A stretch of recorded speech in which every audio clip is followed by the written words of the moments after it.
இருந்தாலும் இந்த விதர்ப்ப நாட்டிலே அழகற்ற சாதி பெண்கள் அவர்களிலே ஒருவனாக விளங்கக்கூடிய தோழி சுந்தரத்தை சீக்கிரமாயிட்டு வரா. அப்படியே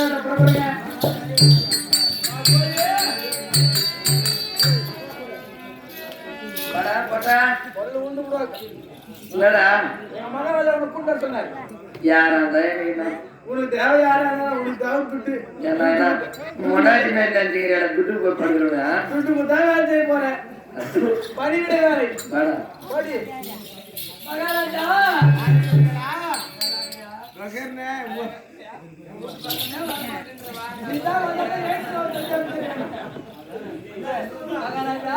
பெண்களா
என்னுடைய பாதத்தை படுத்தபடியா என்றென்றும் சுபசாமமாக வாழ்ந்திருப்பார். நீ வந்து இருந்தாலும் இந்த கலியுகத்தை பரிமாணம் செய்து வரக்கூடிய சோமதத்த மகாராஜாவும் சுகமாக இருக்கின்றார்கள்.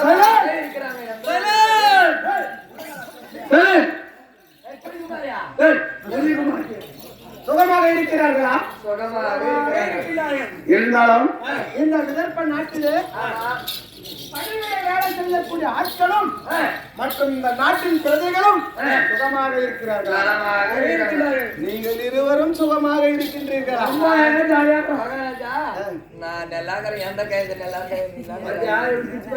இருந்தாலும் சோமதத்த மகாராஜாவுக்கும் சொர்ணகாந்தி அம்மையாருக்கும் மகனாக பிறந்த பொன்மாலை நன்றாக இருக்கிறார்.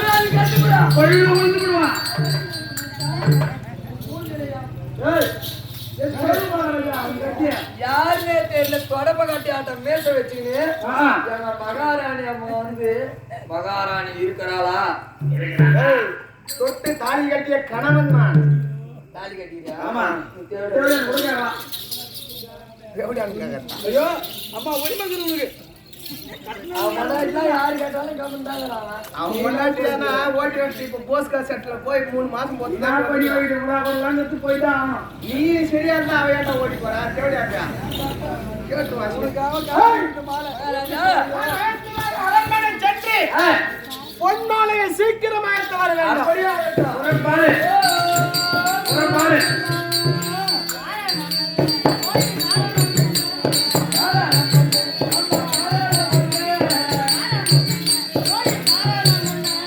காரணம் உண்டு அப்பா காரணம் உண்டு கடுகை உடையெடுத்த காரணம் உண்டு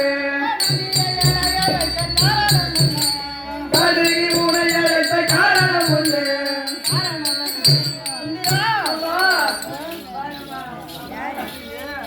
அம்மா அம்மா நீயே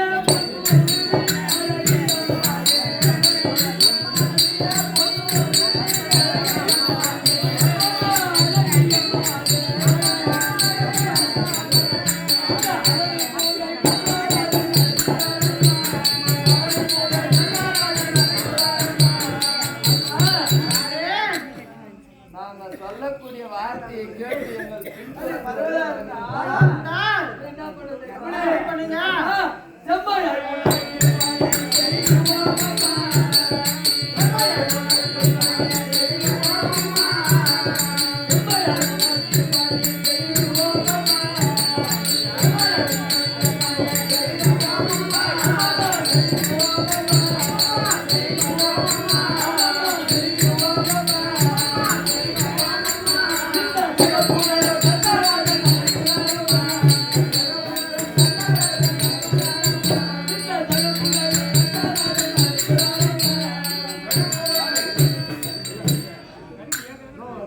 செம்மையா எப்படி எப்படி யாரு யாரு அம்மா யாரு? யாரோ கர்ண மகாராஜனா ஆமா. உங்க மாலையிட்ட மனவரா என்னை மாலையிட்ட மணவாளன் உங்க கணவரா உங்க வீட்டுக்காரா உங்க ஹஸ்பண்டா உங்க அத்தாவா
போராமண்டாட்டி பார்த்து கண்ணடிச்சா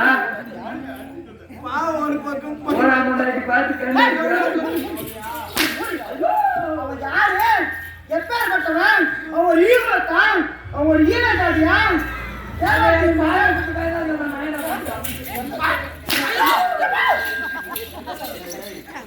தெரியுமா? அந்த வானகுலத்துக்கெல்லாம் எப்படி தெரியுமா? அந்த வானகுலத்துக்கெல்லாம் ஈன நான் கேட்பாகத்தான் அவன் அழைத்தான் என்று அறிவுரை.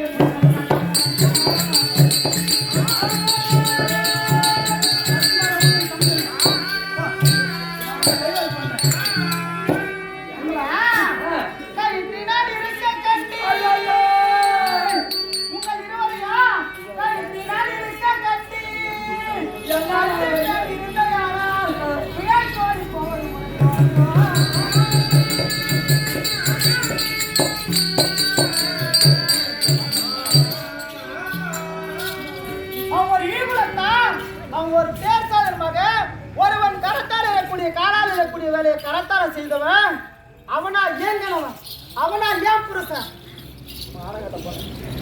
நீங்க தாலி கட்டும் போது பாத்தியா எங்களா என்ன அந்த கவுரு எடுத்துட்டு வரா? ஐயோ எல்லாம் எடுத்துட்டு வர கவுரு. நீ அவசரப்படாதேம்மா. நானே உனக்கு போட்டு குடுக்குறேன் தொங்கிடுச்சு. என்ன அதுக்கு நீ என்ன நான் தூக்கு மாட்டேன். நான் என்ன திருப்பி கவுரு தந்து மாறிட்டு போறேன். நான் தூக்கு மாட்டேன் கவுரு தான் சொன்னேன். அவளை கட்டுறது கவுரு எடுத்துன்னு வரானாக்கா 2 வயசு சேர்த்து தான் வந்துறேன். அவளை கை வயசு அவன் எப்பேற்பட்டவன்? அவன் மேல ஒரே பாட்டில் நாத்தாடிது. ஏமால ஏண்டா? இந்த துணிகாரமா ஏய், அவன் உட்காந்துல கல்றா ஏமா ஆ? உட்கார்ந்த கண் தெரியாது அவனுக்கு. எனக்கு மாலை கண்ணு இப்போ என்ன பண்ணிக்கிறேன் நானே? நீ ஆ உட்கார்ந்த உக்காந்து தாண்டா இருக்கிறான். வயசுக்கு வண்டியா ஆ உள்ள எத்தாந்து வச்சுக்கிறேன் பாரு என்னது வயசாந்த. நீ வாமா மகாராணியம்மா கூப்பிடுறாங்க என் ஜல்லம் என் பட்டு நீ போடா சானியா. வா தங்க வா ஏமா வந்துட்டாங்க வந்தடா வந்துட்டாங்க கவுர்லாம் மூணு மாசம் ஏண்டி கை கம்மி நல்லா புது வண்டி மெட்ராஸ் பார்த்தாலும் பல ஏன்னா ஏதாச்சும் குடும்பம் கூப்பிடாத கொஞ்சம் திருப்பி ஒரு கண்ணு வச்சு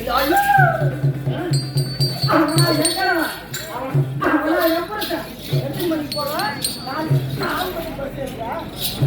4 மணிக்கு ஏண்டி அரண்மனை தானே அவர் என் கணவன் உங்கள்கிட்ட யாரு சொல்றேன் பாரு இருமா கட்டி போடுறேன் கட்டுமா இந்த கரப்பம் தான் சொன்னான்.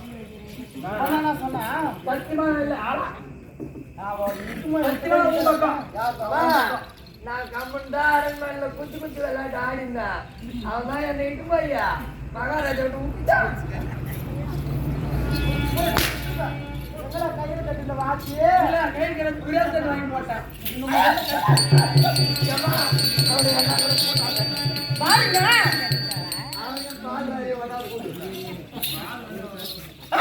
வாங்க இன்னொரு முறை 2 பேரும் கூட்டு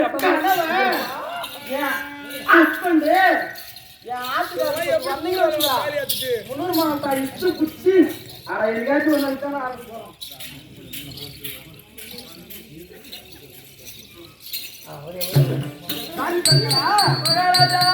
நடந்தது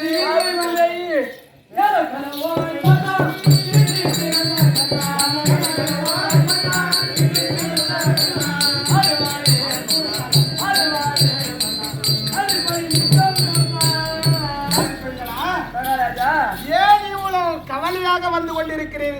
எங்க கிட்ட என்ன சொல்லி அனுப்பிச்சுங்க? உன்னுடைய மாலையிட்ட மகாராஜன் கர்த்தமகாராஜன் மறுபடி உத்தரவு என்று என்னுடைய மனைவி பொன்மாலையிடத்திலே உரைத்து அழைத்து வரும்படி கட்டளை. ஆமா சொல்ல சொன்னீங்க. ஆமா. மகாராஜா உங்கள் பெயரை சொல்லலாம்.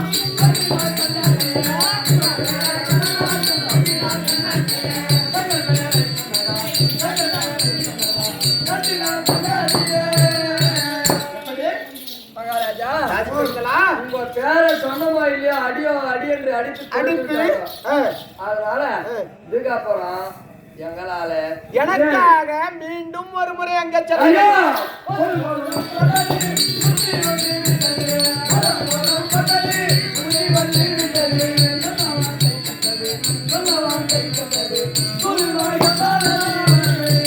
என்னானது? மகாராஜா எங்களால இதுக்கப்புறம் போக முடியாது. அதனால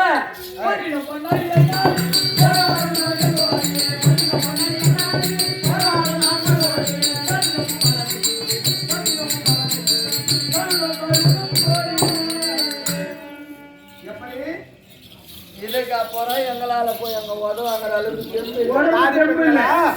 தவறு அனைத்தும் என் மீது தான் இருக்கிறது. உன்னை மாவட்ட மகாராஜன் கர்மகாராஜன் மறுபடி என்று ஆமா ஏதோ பயமும் சொல்றாங்க பாரு. மொட்டை பாப்பா குட்டைகள் இந்த கதை நான் சொன்னது. மொட்டை மொட்டையா சொல்லி பட்ட பட்டையா வாங்கிட்டு வந்துக்கிறோம். என்னுடைய விளக்கத்தை தெளிவாக சொல்லினால் உங்களுக்கு மீண்டும் அடிவியாது.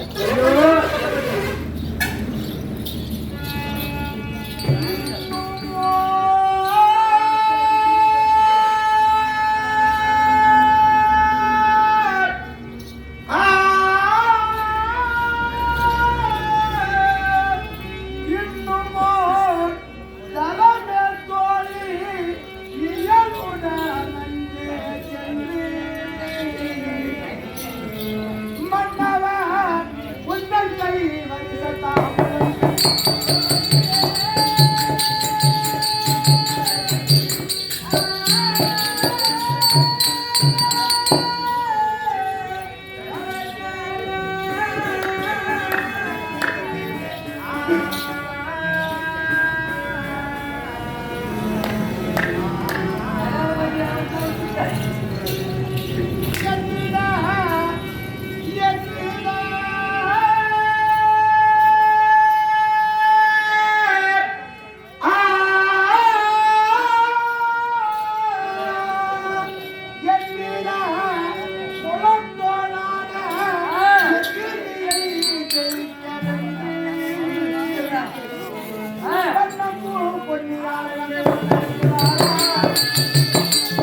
எனக்காக மீண்டும் ஒருமுறை எங்க செல்ல வேண்டும். எப்படி எப்படி தெரியுமா?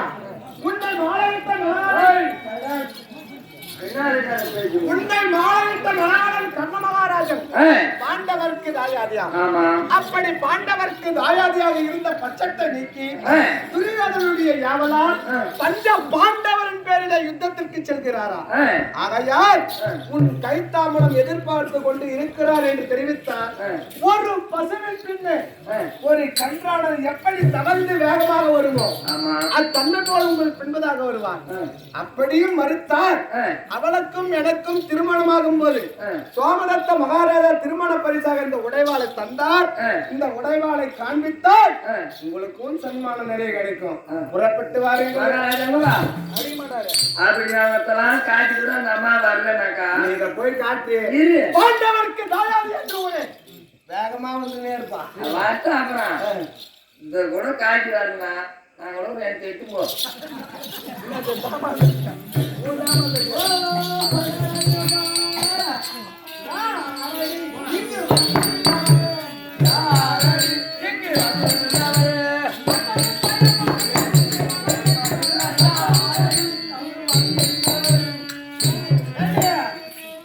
அடி வாங்கிட்டு போனீங்க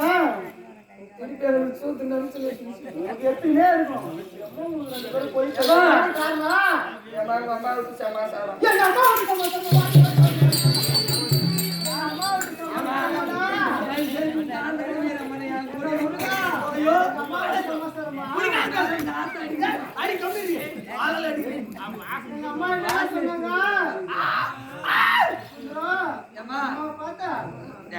அக்கில கவலை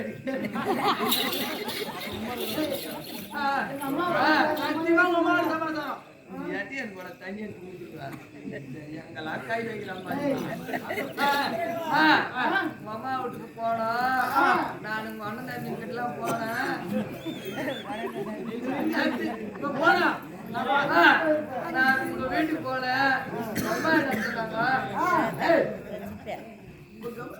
பனிக்காலத்துல என் பொண்ணுக்கு சளி பிடிக்க கூடாதுன்னா போய் 10 கிலோ முள்ளங்கி வாங்கி அந்த 10 கிலோ முள்ளங்கி பசு தண்ணியில வேயிச்சு சுடு தண்ணியில வேயிச்சா சளி பிடிச்சிக்குமா.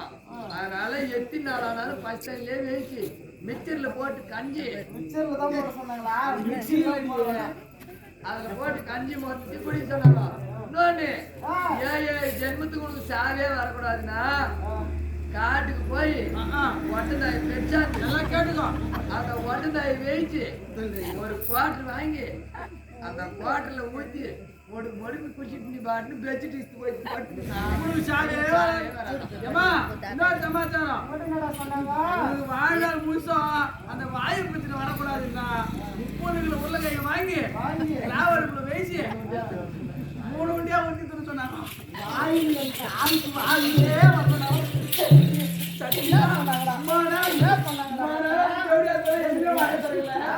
மச்ச தண்ணியில கூட எல்லாம் மொழி பண்ணலாம்.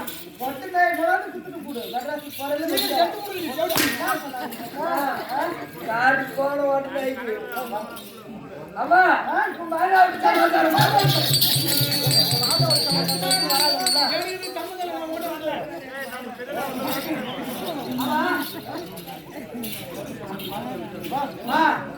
நான் சொல்றது கேளுங்க. என்னடா உன்னை கணவன் என்னுடைய கணவன் பாண்டவருக்கு தாயாதேரா. பாண்டவருக்கு தாயாதியா மீனா சொல்லுவா. அப்படி பாண்டவருக்கு தாயாதியாக இருந்தாலும் அந்த பட்சத்தை நீக்கி செஞ்சோட்டு கடனை தீர்ப்பதற்காக துரியோதனன் யாவரால் பங்காளிகள் மீது சண்டையிடச் செல்கிறான். உன்னுடைய கைத்தாமரை எதிர்பார்க்கிறாரு. நீ கொடுத்தா வந்தாவா வரலாம் மயிரா போ. இதுவரையில் ஏதேதோ வார்த்தை கூறினீர்கள் அம்மா. இந்த பாவி செவியில் எட்டவில்லை. பாண்டவருக்கு பங்காளி தாயாதி என்ற பட்சத்தில் அம்மா சுந்திரா நாளை அம்மா அடி அடிச்சா போயிடுவா. அச்சடி போற காரணம் போயிடுச்சு.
அம்மா, இந்த பாவி நான் உங்களை எதற்காக அடித்தேன் என்ற விளக்கத்தை சொன்னால் என்னிடத்தில் இப்ப கோபப்பட மாட்டீர்கள் அடி அம்மா.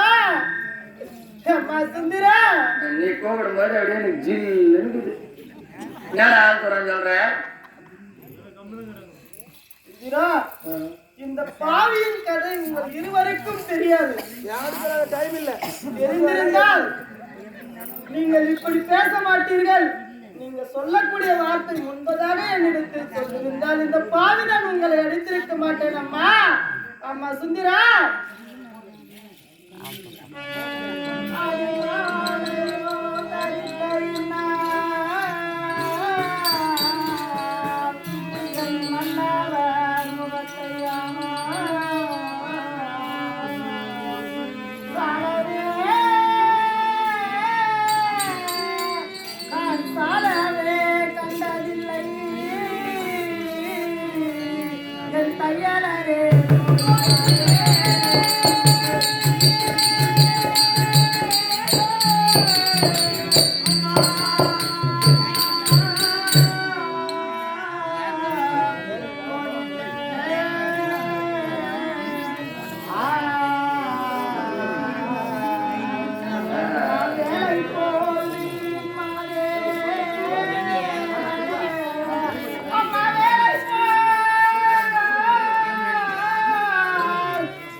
விளக்கமாக சொல்கின்றேன்.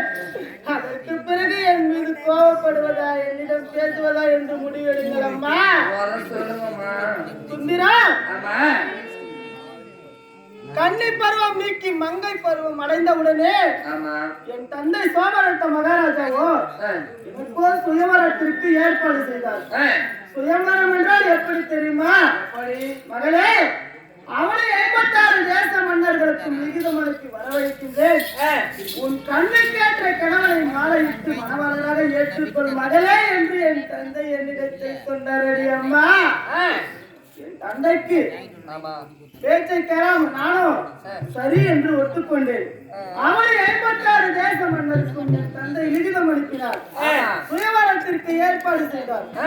அவனை 56 தேச மன்னர்களும் சுயவர மேடையிலே அமர்ந்து கொண்டிருக்கும் போது என் கரத்தில் மலர் மாலையை கொடுத்து, மகளே, உன் கண்ணுக்கேற்ற கணவனை தேர்ந்தெடுத்துக்கொள் மகளே என்று என் தந்தை என்னிடத்தில் உரைத்தார்.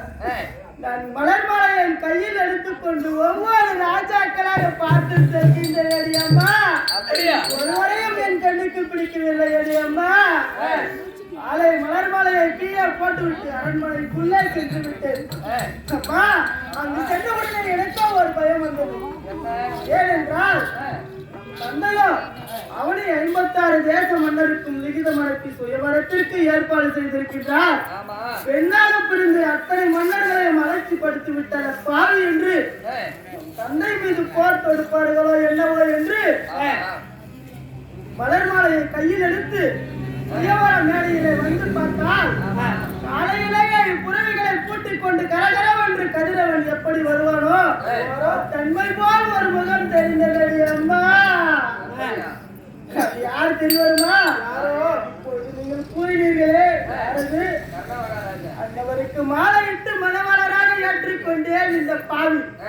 அப்படி ஏற்றுக்கொண்டு சிலது காலம் வாழ்ந்து வரும் நாளையிலே குளக்கரைக்கு நீர் எடுக்கலாம் என்று குடத்தை இடுப்பில் வைத்துக் கொண்டு முன்னே சென்று பின்பதாக 4 பெண்மணிகள் வந்தார்கள் அடியம்மா. வந்தவரில ஒருவர் கேட்டால், போகின்றாரே யார் தெரியுமா என்று ஒருவர் கேட்டார். அவள் யார் என்று இன்னொருத்தி கேட்டாள்.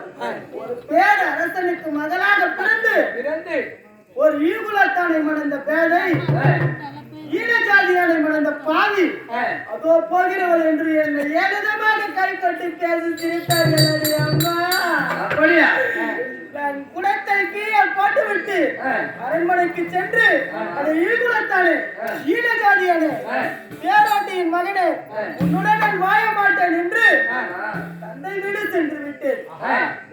தந்தையோ சில புத்திமதிகளை எனக்கு உரைத்து பார்த்தார்.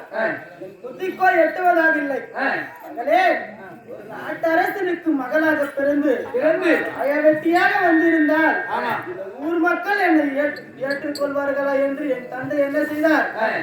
கலிங்க தேசத்திற்கும் விதர்ப்ப தேசத்திற்கும் அரண்மனையே ஒரு அரண்மனை கட்டி நான் தாலி கட்டிய அந்நாள் முதல் இந்நாள் வரையும் ஆடவர் முகத்தை பார்க்காமல் உன்னை போன்ற தாதி பெண்களுடன் நான் வாழ்ந்து வருகிறேன். இப்பொழுது பாண்டவருக்கு பங்காளி, பாண்டவருக்கு தாயாதி என்ற பட்சத்தில் நான் அங்கு வருவேன்.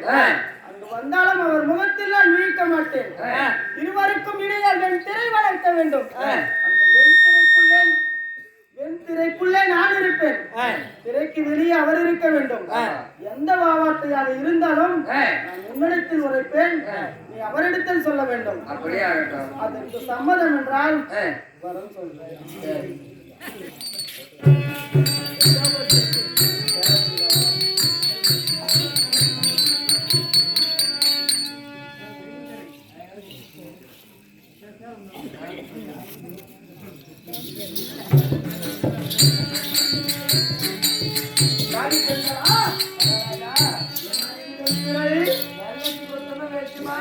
அதிகமா போச்சு. என்ன காரணம்?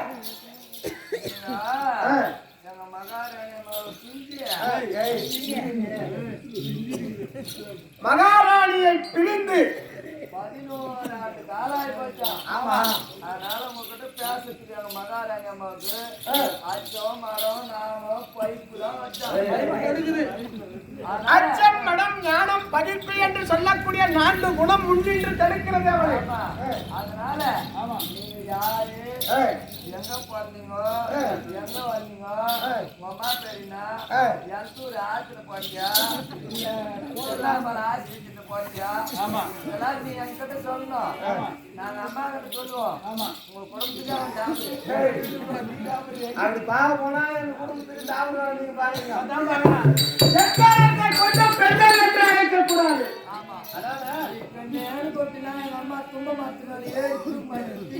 ரொம்ப மரம் தான் ஹைட்டு வாவுரு வயிறு மாறி போயிருக்கும். நல்லா ஆயம் ஜாஸ்தி இருந்தாலும் எக்காரணத்தை கொண்டும் பெண்கள் என்று அழைக்கக்கூடாது. எந்த ஒரு மாவாயத்தையாக இருந்தாலும் உங்க 20 இடத்தில் தான் தெரிவிக்க வேண்டும். அதான் அது பெண்ணே உடைய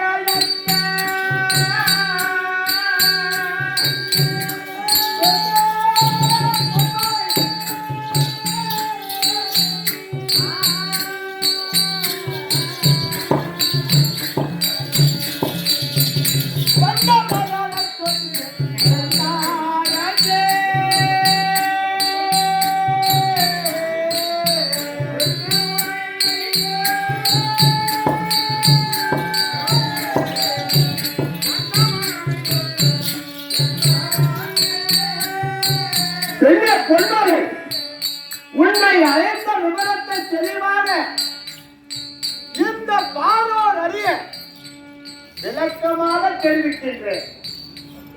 அந்த திரையின் மறைவிடம் நின்று கொண்டு செவி கொடுத்து நன்றாக கேள். பெண்ணே உடைய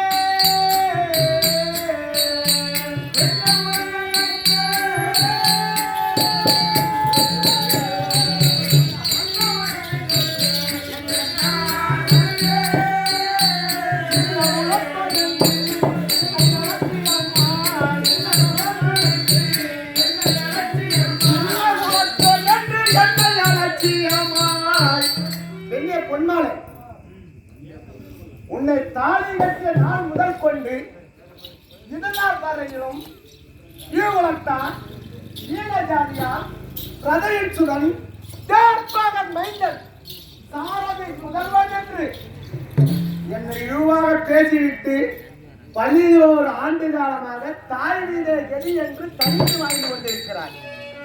அப்படி தாய் வீடே கெதி என்று தனித்து வாழ்ந்திருந்தாலும் அங்கே யாருடைய அன்பினால் இருக்கிறாய் தெரியுமா? அது உன் அண்ணன்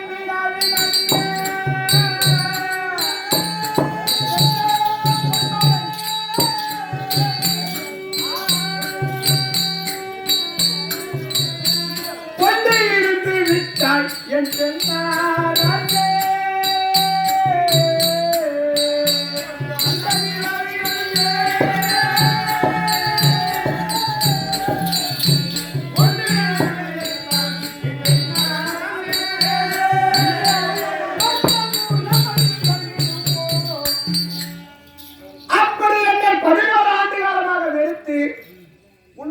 தாய் தந்தையுடைய அன்பினால் என்னை வெறுத்து அந்த இடத்திலே வாழ்ந்து கொண்டிருக்கிறார்.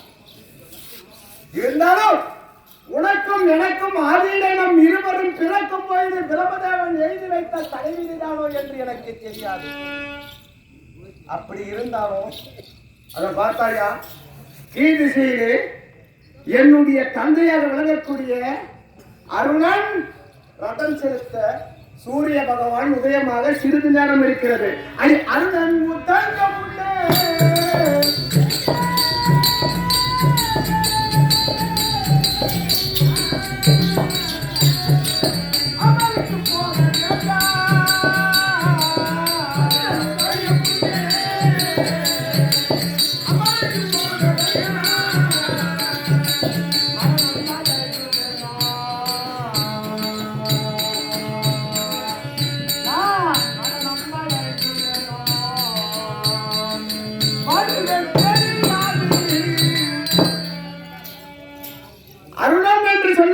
சூரிய பகவான் அதிகாலை நேரத்திலே உதயமாவதற்கு தயார் நிலையில இருக்கிறார்.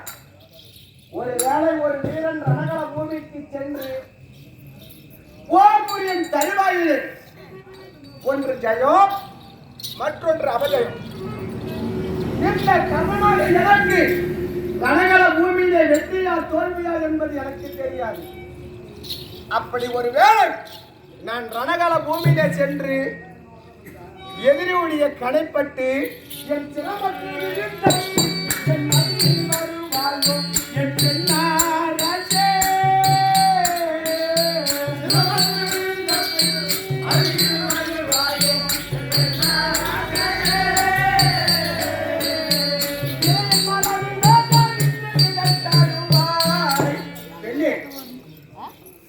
நடக்கக்கூடிய 17ஆம் நாள் சண்டையிலே ரணகள பூமியிலே என்னுடைய தம்பியாக விளங்கக்கூடிய அர்ஜுனன் கடைப்பட்டு என்னுடைய சிரமானது அருந்து பார் என்று சொல்லக்கூடிய பூமியிலே விழுந்தார்.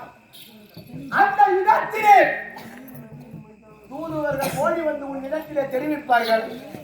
அந்த வார்த்தை கேட்டு நாளா என்னை விட்டு பிரிந்து விட்டீரா சுவாமி, இது நாள் வரையிலும் உன்னை ஈகுலத்தான் ஈரஜாதியான் சேர்ப்பாளன் மகன் சாதனையின் புதல்வன் என்று இழிவாக பேசி நான் கொண்டு கடைசி நேரத்திலே உங்கள் முகத்தை பார்க்க அருகதை இல்லாமல் போய்விட்டது என்று அந்த இடத்திலே வந்து அழுவாக என்று எனக்கு தெரியாது.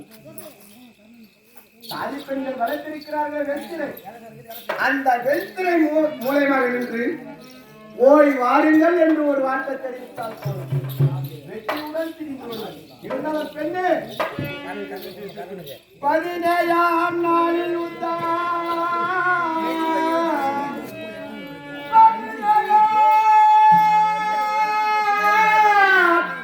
நாளில்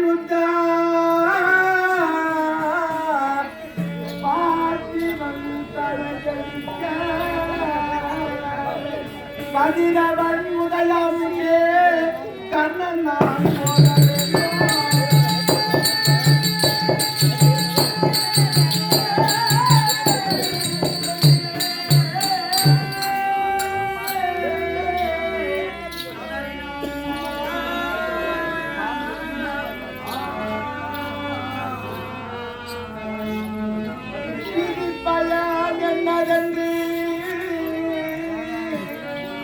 நடக்கக்கூடிய 14ஆம் நாள் யுத்தத்திலே இந்த கண்ணனுக்கு எப்படி விதி வருமோ என்று எனக்கு தெரியாது.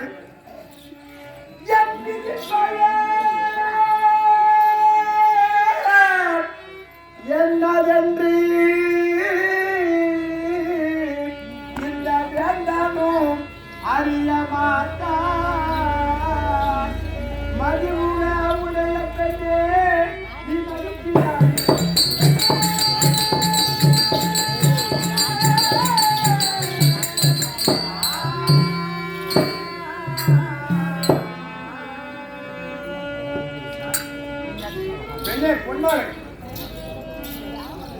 பொழுது விடிந்தால் 17ஆம் நாள் யுத்தம்.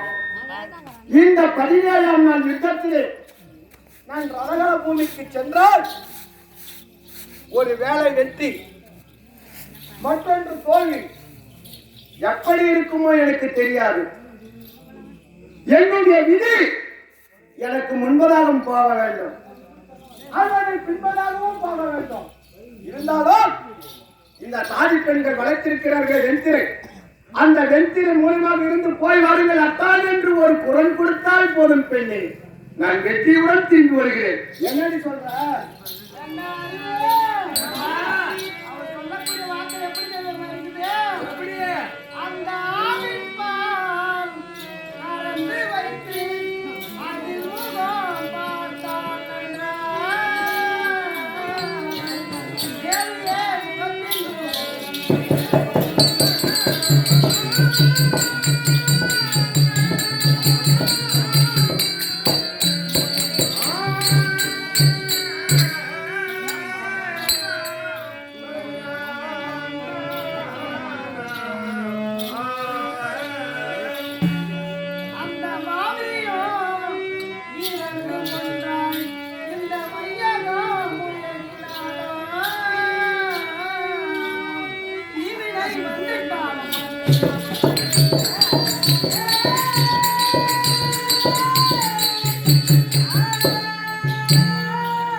ஆடு என்றால் பசு. அந்த பசுவின் பாலை கறந்து முகம் பார்த்தால் தெரியுமா? தெரியாது தெரியாது தெரியாது. நீ தானே பேசுற?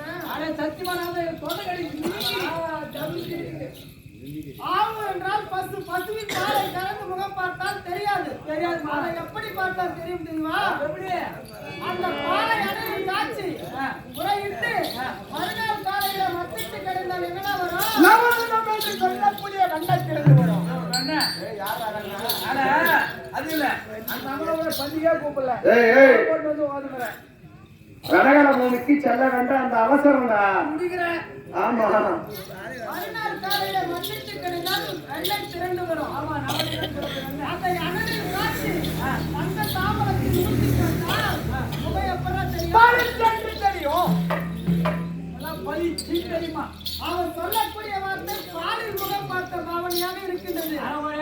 ஆமாண்டா, நெய்யில் முகம் பார்த்த பாவனையாக அவர் எங்கு பிறந்தார், எங்கு வாழ்ந்தார், எப்படி பாண்டவருக்கு தாயார் என்ற விளக்கத்தை சொன்னால் தவறு சொன்னார். மகாராஜா எப்படி நீ எப்படி பொண்ண எப்படி வந்த கை வச்சா கால் வச்சா தனித்தனியா விளக்கமாக விழாவை எப்படி பாண்டவருக்கு பங்காளி எப்படி தாயாதி என்பதை விளக்கமாக சொன்னால் தாம்பூலம் தருகிறேன் என்று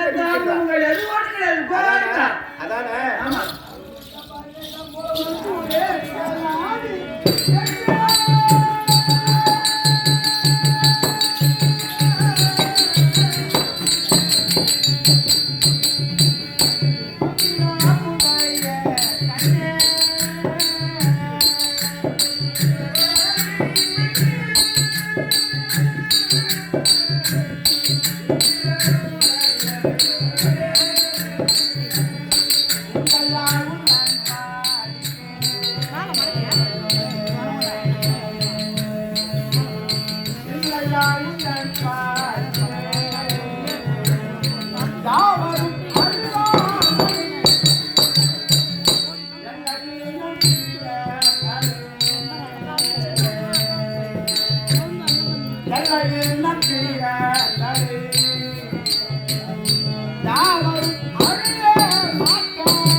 நான் பிறந்த விவரத்தை தெளிவாக சொல்கிறேன்.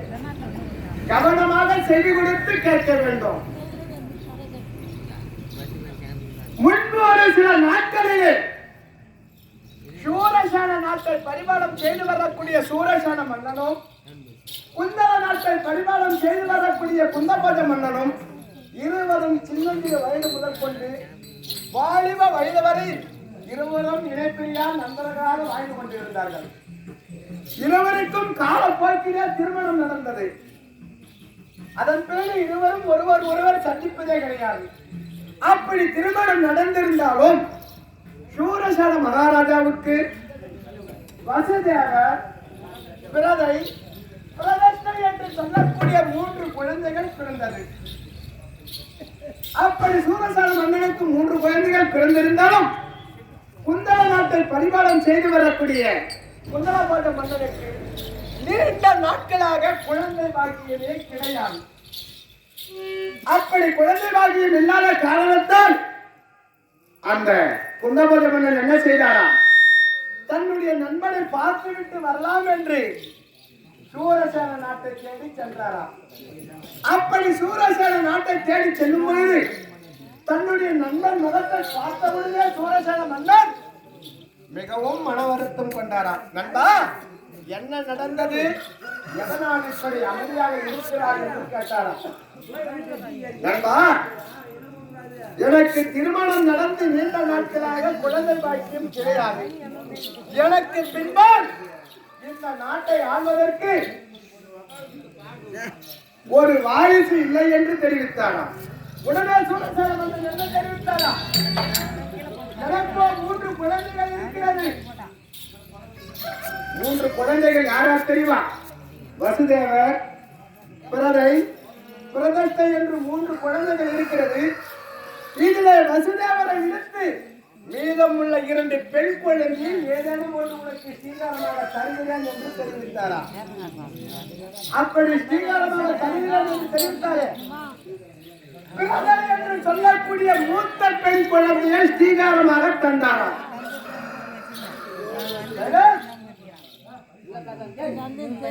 அப்படி குந்தபாத மன்னன் அந்த குழந்தையை ஸ்ரீகாரமாக பெற்றுக்கொண்டு குந்தவ நாட்டை தேடி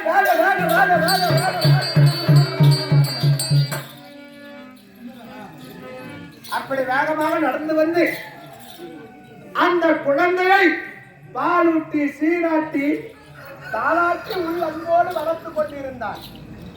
அப்படி வளர்ந்து கொண்டிருக்கும் நாளையிலே அந்த குழந்தைக்கு பிரதை என்ற பெயரை நீக்கி தன்னுடைய குந்தல நாட்டிலே வளர்ப்பதால் அதற்கு குந்தி என்ற பெயர் வைத்து வளர்த்தார். குந்தி என்ற பெயர் வைத்து வளர்த்தாரே. ஒரு நாள் குந்தல நாட்டை தேடி கோபத்திலே சிறந்த முனிவராக விளங்கக்கூடிய தூர்வாச முனிவர் வந்தார். எப்படி தெரியுமா?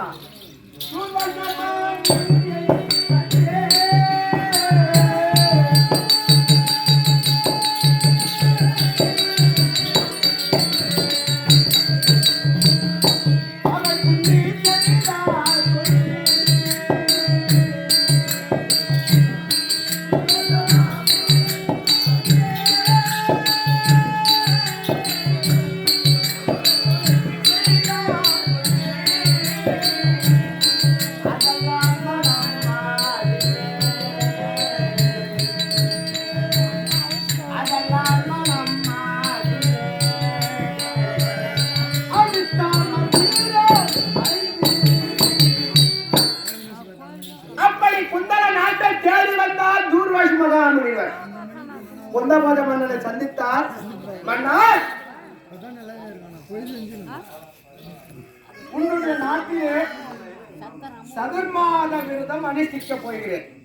எனக்கு பணிவிட வேலை செய்வதற்கு ஓர் ஆள் துணை வேண்டும் என்று குந்தபாத மன்னனை பார்த்து கேட்டார் முனிவர். அதற்கு முனிவர் என்ன தெரிவித்தாராம்? உடனே குந்தபாத மன்னன் என்ன தெரிவித்தாராம் தெரியுமா? சுவாமி, எனக்கோ பெண் குழந்தை தான் இருக்கிறது. நீங்கள் சதுர்மாத விரதம் அனுஷ்டிக்க வேண்டும் என்றால் வேறு எந்த நாட்டிலாவது சென்று உங்களுடைய யாகத்தை பூர்த்தி செய்து கொள்ளுங்கள் என்று தெரிவித்தாராம். உடனே என்னுடைய தாய் சின்னஞ்சிறு குழந்தை அல்லவா,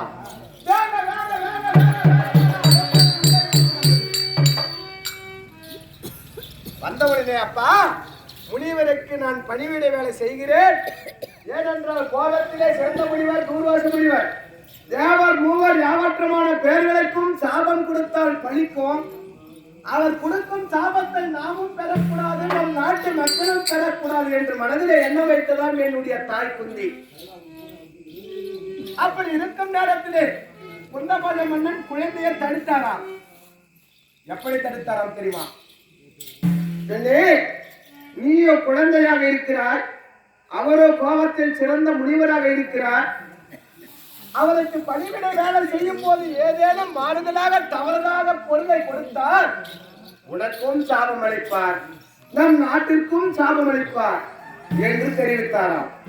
என்னுடைய தாய் உடனே என்ன தெரிவித்ததா? சாபம் கொடுத்தால் நான் பெறுகிறேன், வரம் கொடுத்தால் நான் பெற்று வருகிறேன் என்று தெரிவித்ததா. உடனே தூர்வாச முனிவரையும் குந்தி தேவியும் இருவரையும் கானகத்திற்கு அனுப்பி வைத்தார்கள் சதுர்மாத விரதத்திற்காக. ஓராண்டு காலம் முனிவர் இடத்திலே குந்தி தேவி பணிவிடை வேலை செய்தது. எப்படி செய்ததா? மலர் வேண்டும் என்று அந்த முனிவருக்கு ஜலம் வேண்டும் என்று நினைத்தால் அந்த இடத்திலே ஜலம் இருக்குமா? மஞ்சள் வேண்டும் என்று நினைத்தால் மஞ்சள் இருக்குமா?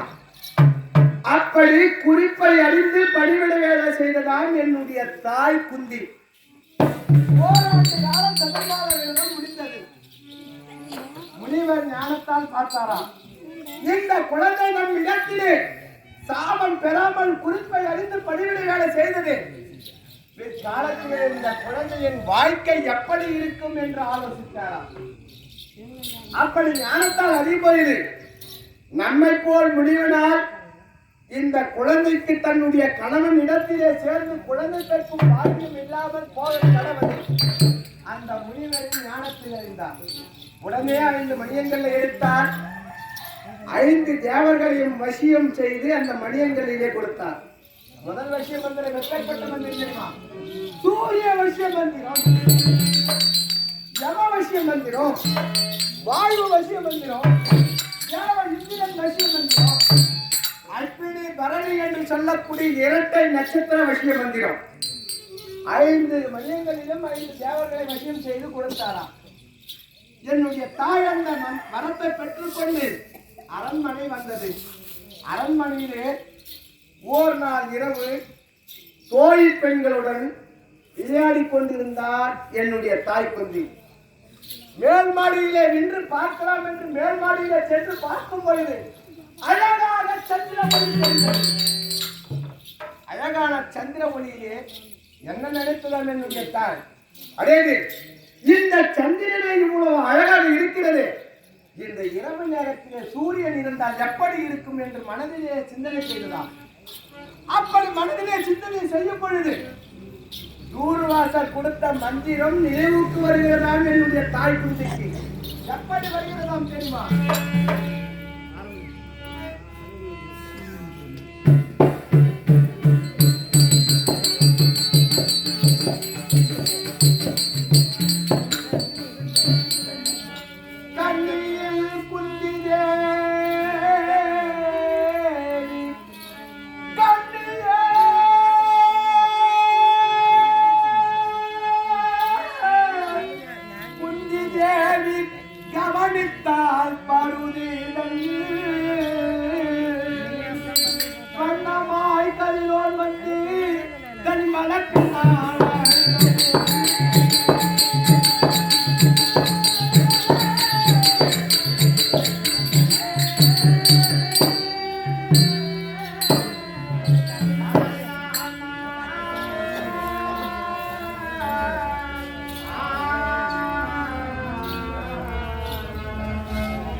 தாயின் வயிற்றிலே பிறக்கும் பொழுது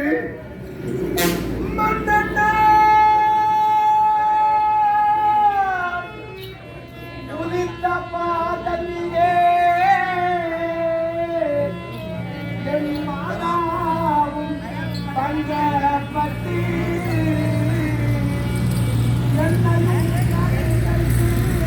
அவர் ஏறினாரா.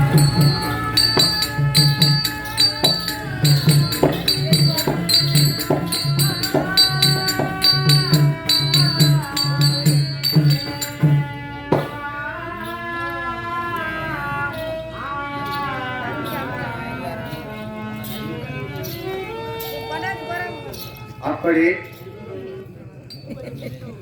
இரவு நேரத்திலே சூரியன் வருவாரா என்று தூர்வாசர் கொடுத்த முதல் மந்திரமாக விளங்கக்கூடிய சூரிய வசிய மந்திரத்தை உச்சாரணம் செய்தலாம் என்னுடைய தாய். அப்படி உச்சாரணம் செய்யப்பட அந்த மந்திரம் எப்படி வருகிறாரா?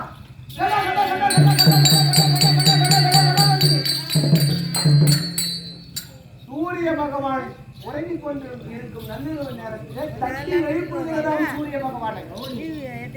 சூரிய பகவான் பார்த்தார். இது யார் கொடுத்த மந்திரம்? தூர்வாசர் கொடுத்த மந்திரம். அப்படி தூர்வாசர் கொடுத்த மந்திரமாயிற்று. இந்த மந்திரத்திற்கு பரிசுத்தம் செல்லாமல் இருந்தால் தூர்வாசர் நமக்கு சாபத்தை அளித்திடுவார் என்று மனதிலே எண்ணம் கொண்டதாம் என்னுடைய தாய் சூரியதேவன். அப்படி மந்திரத்தை சொன்னவுடனே சூரிய பகவானை எழுப்பி அழைத்து வந்ததாம் சூரிய பகவானை. என்னுடைய தாய் இருக்கும் அரண்மனையிலே வந்து நின்றாராம் சூரிய பகவான். எப்படி நின்றாராம்? 1000 கலங்களை மடக்கி ஓர் உயிர் எப்படி இருக்குமோ அத்தன்மை போல் வந்து நின்றாரா. என்னுடைய தாய் பார்த்து கேட்டதாம், ஐயா நீங்கள் யார், எதற்காக இந்த நள்ளிரவு நேரத்திலே வந்திருக்கிறீர், என்ன காரணம் என்று கேட்டதா. அதற்கு சூரிய பகவான் தெரிவித்தாராம், பெண்ணே நீ உச்சரித்து அழைத்தாயா அந்த மந்திரத்தின் சக்தியால் நான் வந்திருக்கிறேன், என்னுடைய பெயர் சூரிய நாராயணன். எதற்காக சுவாமி வந்தீர்கள், நான் தெரியாமல் அந்த மந்திரத்தை சொல்லிவிட்டேன், சென்று வாருங்கள் என்று தெரிவித்ததாம். சூரிய பகவான் அதற்கு தெரிவித்தாராம், பெண்ணே இந்த மந்திரம் உனக்கு திருமணம் நடந்து உன்னுடைய கணவனிடத்திலே சேர்ந்து வாயும் காலத்திலே பயன்பட வேண்டும் என்று தூர்வாசன் உன்னிடத்திலே கொடுத்தார். ஆனால் நீயோ இந்த சின்னஞ்சிறு வயதிலே இந்த மந்திரத்தை உச்சாரணம் செய்தாய். இருந்தாலும் இந்த மந்திரத்தின் பலன் என்ன தெரியுமா, உனக்கும் எனக்கும் ஒரு குழந்தை பிறக்க வேண்டும். இதுதான் இந்த மந்திரத்தின் சக்தி என்று தெரிவித்தார். உடனே என்னுடைய தாயான குந்திதேவி அழுததாம், எப்படி சுவாமி நானே ஒரு குழந்தையாக இருக்கின்றேன், இந்த குழந்தை வயதிலே எனக்கு ஒரு குழந்தையா என்று என்னுடைய தாய் சூரிய பகவான் பார்த்து கேட்டார். அப்படி கேட்கின்ற நேரத்திலே சூரிய பகவான் தன்னுடைய மந்திர சக்தியால் 5 வயது சிறுமியாக இருந்த என்னுடைய தாய் 16 வயது அப்படி 16 வயது பருவமங்கையாக மாற்றி இருவரும் அந்த இரவு நேரத்திலே மேல் மாடியிலே ஆலிங்கனம் செய்தார்கள். அப்படி சேரும் தருவாயிலே திசைப்பிண்டம் இளவு தங்காது என்று சொல்லக்கூடிய பழமொழியை கேட்ப இந்த பாலினம்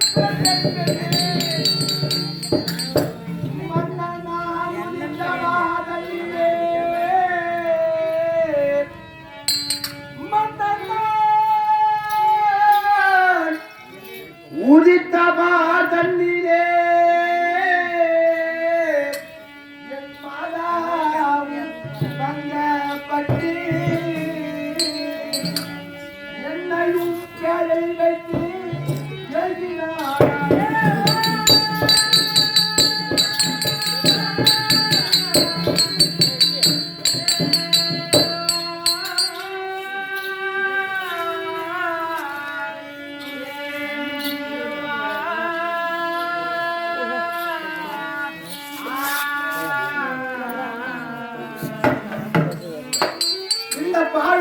கர்ணன் பிறந்தவுடனே என்னுடைய தாயானால் கத்தினால் கதறினால் அழுதால் பிறந்தார்.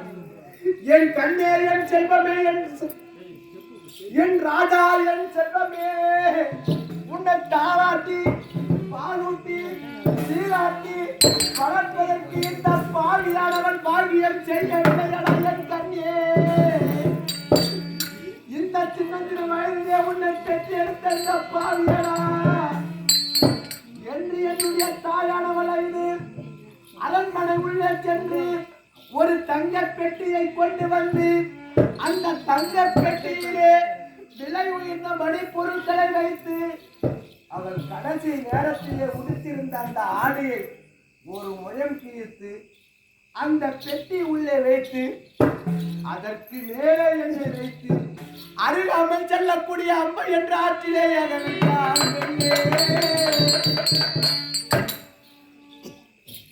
என்னை பெற்றவர் குந்தி.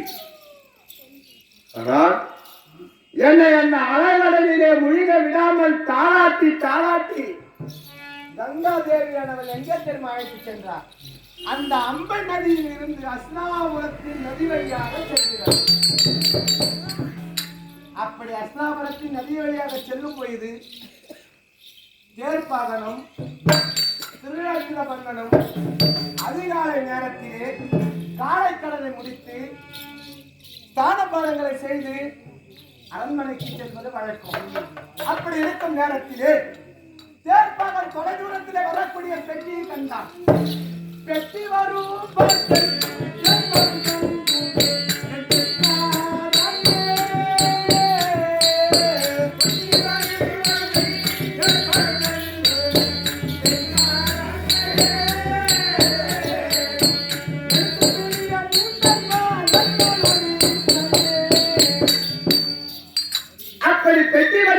தேர்ப்பாளன் கண்டானே மன்னன் இடத்திலே தெரிவித்தான் தேர்ப்பாளன். மன்னா, ஆற்றிலே தொலை தூரத்திலே ஒரு தங்க பெட்டியானது மிதந்து கொண்டு வருகிறது. அந்த பெட்டி என்ன செய்வது என்று கேட்டான். உடனே திருநாட்டுல மன்னன் என்ன தெரியுமா செய்தாரா? திருநாட்டுல மன்னனுக்கு பொன்பொருள் மேல அதிக ஆசை. ஒரு பெட்டியிலே அது கனமா இருந்துச்சுன்னா அந்த ஆற்றிலே முழுகி விடும். மிதந்து வருகிறது, அதுவும் தங்க பெட்டின்னு வேற தேர்ப்பாகன் சொல்கிறானே. தேர்ப்பாக அப்படி என்றால் அந்த பெட்டியை பிடி, அந்த பெட்டி என்னுடையது, அந்த பெட்டி உள்ளே இருக்கும் பொருளோ உன்னுடையது என்று தெரிவித்தான். உடனே தேர்ப்பாகன் நதியிலே குதித்தான், பெட்டியை பிடித்தான், கரை ஓரம் கொண்டு வந்தான், பெட்டியை திறந்தான். அந்த பெட்டியிலே அதிகாலையிலே சூரிய பகவான் எப்படி 7 புறவைகளை கூட்டிக் கொண்டு உருமாறுமாறோ அத்தன்மை போல் இந்த பாவி நான் எடுத்திருப்பேன். என்னை எடுத்தவுடனே அருகாமல் நதிக்கரை ஓரத்திலே கௌதம மகரிஷி இருந்தாராம். அந்த கௌதம மகரிஷி இடத்திலே கொண்டு சென்றால் கேட்பார்கள், இந்த குழந்தைக்கு பெயர் சூட்ட வேண்டும் அல்லவா? உடனே கௌதம மகரிஷி கரத்திலே கொடுத்தார் என்னை. கௌதம மகரிஷியோ பெற்றார். வாடா கண்ணே என்று அழைத்தார். அப்போது யாரோ எளியவன் போல் இருக்கிறது, யாத்திரம் தான் நம் இடத்திலே கேட்கிறான் என்று எண்ணம் கொண்டு என் கயிற்றிலே இருந்த முத்தாரத்தை அந்த முனிவர் கரத்திலே கொடுத்தேனாம், சின்னஞ்சிறு வயதிலே. உடனே கௌதம மகரிஷி என்ன தெரிவித்தாரா? வாடா மகனே வாரி அனுப்புவதற்கு என்று அழைத்தார். ஏதோ எளியவன் தானம் கேட்கிறான் போல் தெரிகிறது என்று அந்த முத்தாரத்தை கொடுத்துதான்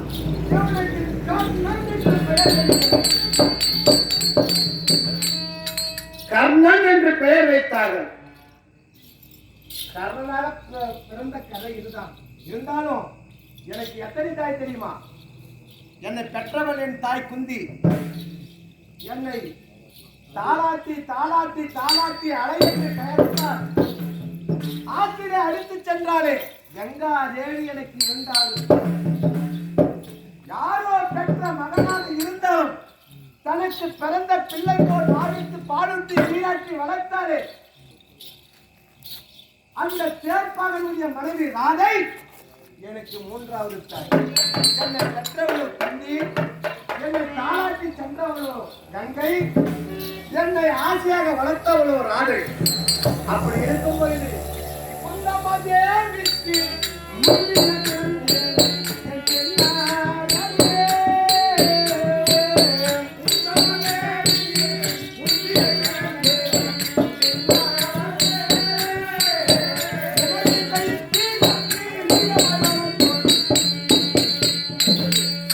அப்படி பாண்டவர்கள் 5 பிறக்கா முன்னமே, கௌரவர்கள் 100 பிறக்கா முன்னமே இந்த கர்ணன் சந்திர குலத்திலே வெகு சுந்தரமாக வந்து அவதரித்து, இதுதான் நான் பிறந்த வரலாறு. நான் சொல்றேன் சூத்திரமொழி